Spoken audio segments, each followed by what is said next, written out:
Good morning, everybody. Welcome into the best damn pod in the land, the show that is covering the national champion Ohio State Buckeyes. Sorry, it's been a while. Just figured I'd jump on and explain what's been going on. As you guys know, Dan's out saving the world from the Association of Houses and selling things and doing all the good things that he does. I'm flying solo today, so thanks for joining. I am just coming back off of a little bit of a break. So I know several of you have asked if I'm okay, if everything's okay. Yeah. Basically what I decided to do was I wasn't going to record while we were on a heater. We didn't do a show after the Tennessee win, and it kind of felt strange to jump on and do a show about Oregon or Texas or then the national championship. I'm not superstitious, but I'm a little stitious, and that's kind of what we did. I didn't want to jinx anything. And then I was away over Christmas, and before Christmas, I had a awful, awful cold and completely lost my voice for almost 3 days. So thanks, guys, for joining me. Appreciate you guys. Appreciate your viewership, your membership, all of the things, your subscriptions. So if you could like and subscribe. I'm going to do my best, with Dan to continue to do this. Our schedules have been crazy. Things have been hairy-carry. I'm going to try to bring on some special guests. You guys know Dan and I are good buddies with Juck. And we have our friend Terry T and a few others, Luke from College Football Stop, and, all the different places.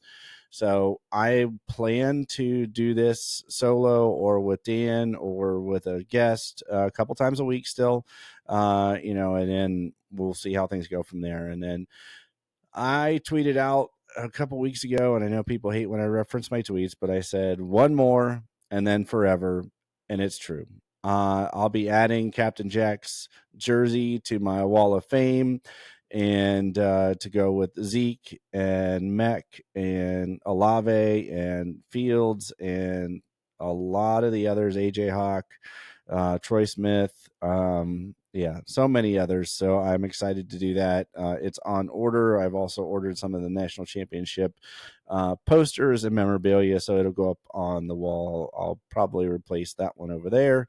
The Return to Glory with one of the more recent ones. But how awesome is it to be the first ever team to win the college football playoff in the 2014 season, and now we win the first ever expanded playoff. It's kind of symmetry for me. It was awesome.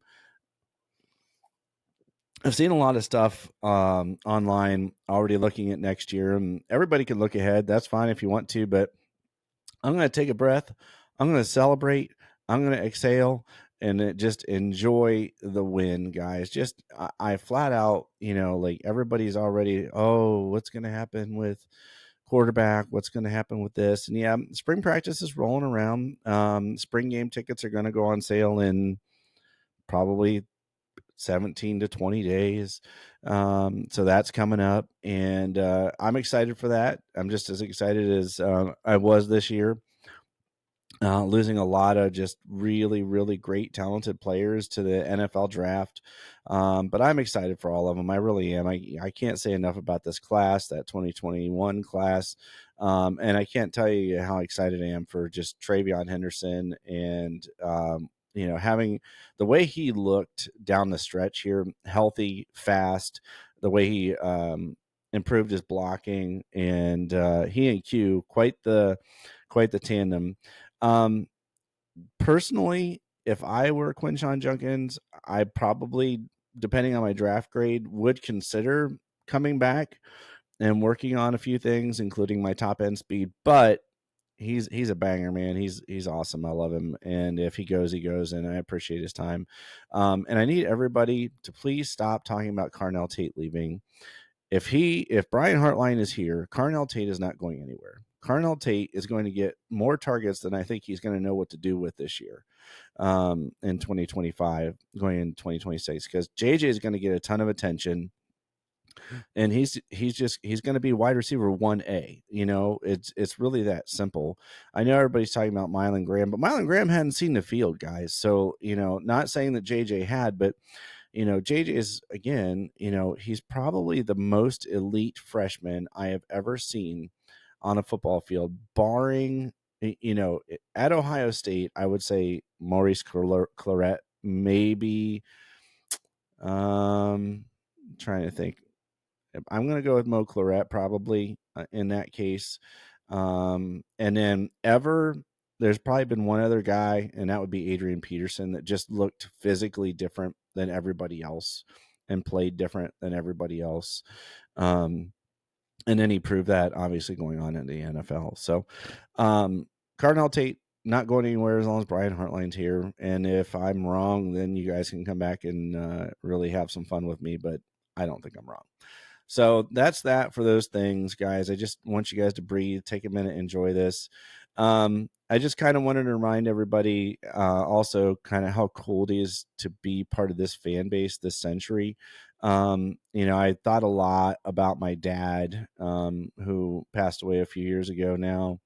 And unfortunately, he was a season ticket holder in the 80s, 90s, and then I rolled over into the 2000s, and I have those seats now. And so we've seen 3 natties by 3 different coaches, in each of the 2000s. So 2003, 2014, and now in the 2020s. So, it's been really, really a great time to be a Buckeye, and it's always good to be a Buckeye. But I just wanted to remind you guys, hey, it's good. It's great. Let's do this. I'm excited for it. So, I kind of rambled there a little bit, but I wanted to address a few things right off the cuff that have been bothering me, and I need everybody to bury these narratives right now.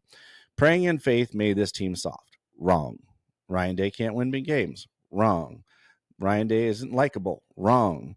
We bought a bunch of mercs in the transfer portal. Wrong. Will Howard can't throw the deep ball. Wrong. And credit to Chef Andre Napier, who came on our show months and months and months ago and said, hey, I think Will Howard's got a, good enough deep ball, and it can be a strength for him going down the stretch if he has the protection. Bam. He was right. Losing to Michigan ruins your season. In this case, that was wrong. It sucks. But with this format, it's not a year killer. I don't like it, but I actually have tweets going back to 2021 that I would take a natty 100 out of 100 times if it meant we lost to Michigan. And can we stop the stupid narrative that from Michigan about the 2 losses? You can't lose your rival, blah, blah, blah. You clearly either don't want the game to change, or you're so stupid that you don't understand the game has changed, and it's now like the NFL. Dan and I harped all spring and off season about the NFLification of college football. Ryan Day coached in the NFL, so he understood that just get to the playoffs, play your best ball in the playoffs, win the whole dang thing, and they did. So I'm going to use this example. If a wild card team gets in the playoffs at 8-8, so they've lost 8-8, and I'm going to say, let's say it's the Browns, and they lost to the Steelers twice. So the Steelers, to me, are the Browns' biggest rival. And then they go on to win the Super Bowl, and they lost to Pittsburgh. Does it mean that the Super Bowl doesn't count? No, that's just stupid. But that's where we are. Like, this is the new age of college football. Your goal now is to get into playoffs. That's all it is. If you lose a game here or there, it's not earth shattering. Now, it does take some of the, I guess, pressure / fun out of the regular season, because I remember that Michigan State game in 2015 when Ohio State lost late in the year, and you're like, well, that's it. We're going to the, whatever bowl. It's a stupid narrative, and I hope the Michigan fans realize how stupid it is. And I think they're just, trying to get at us, get under our skin.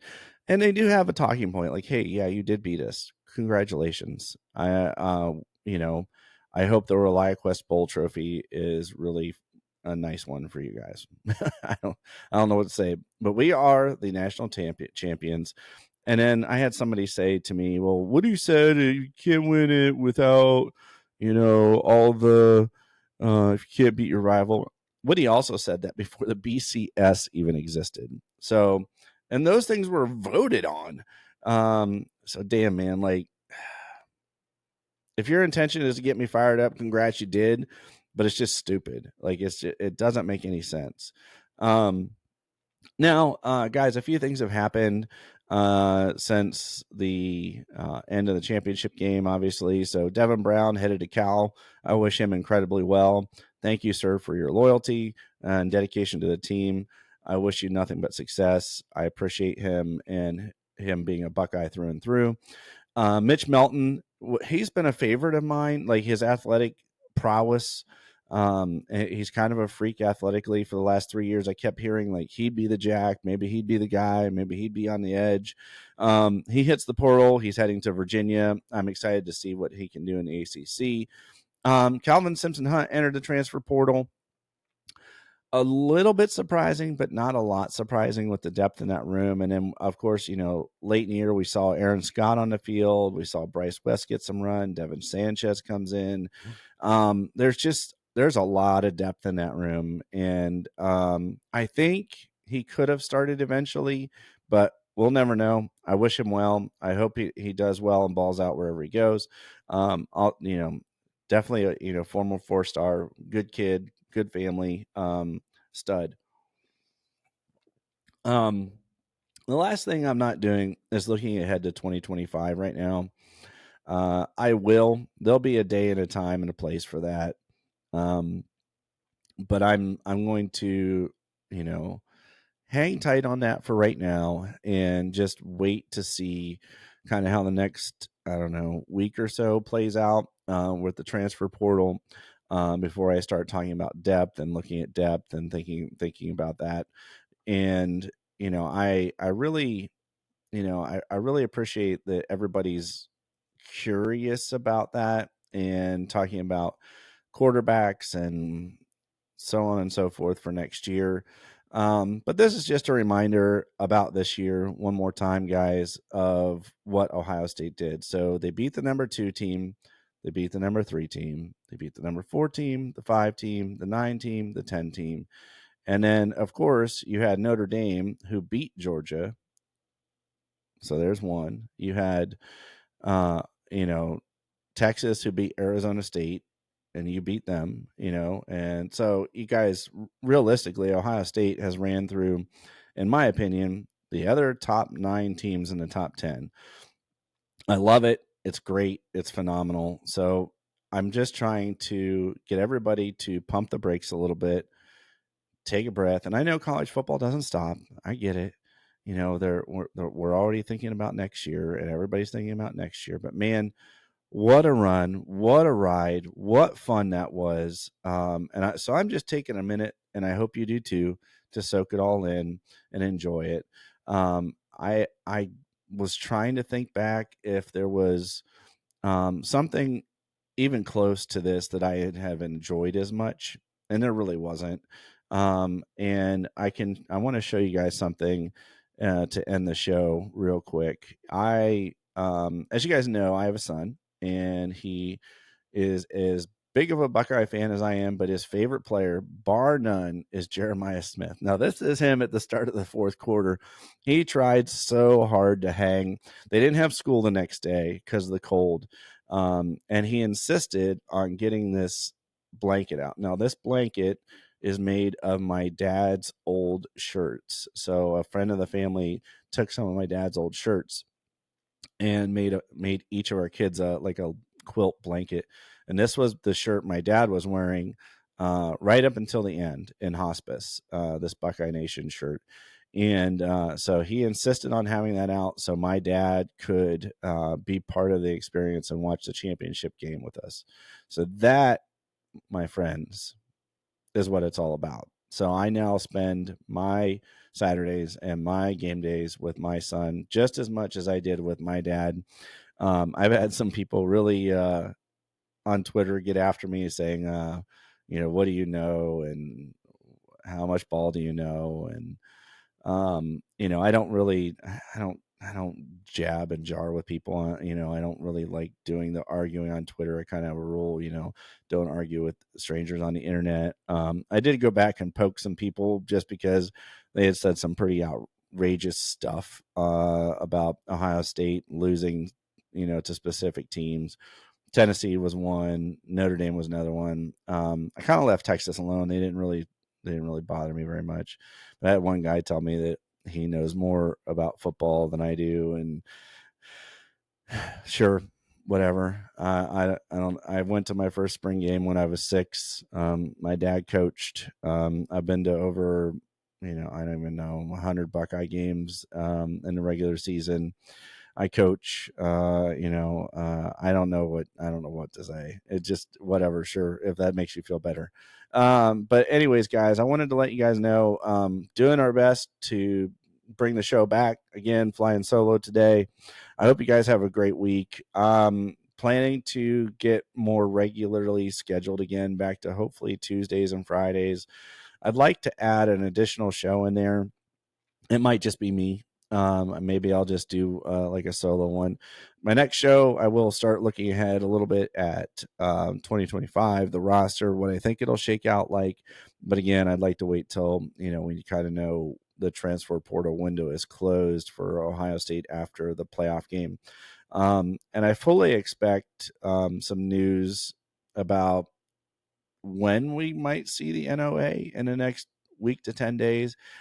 Things keep seeming to like trickle out that there could be some information coming, but I'll have to tap Dan for that one. He's the guy for that. So again, you guys, appreciate you guys. Have a good week. Celebrate, enjoy, relax. And we'll see you guys next time. And as always, go Bucks.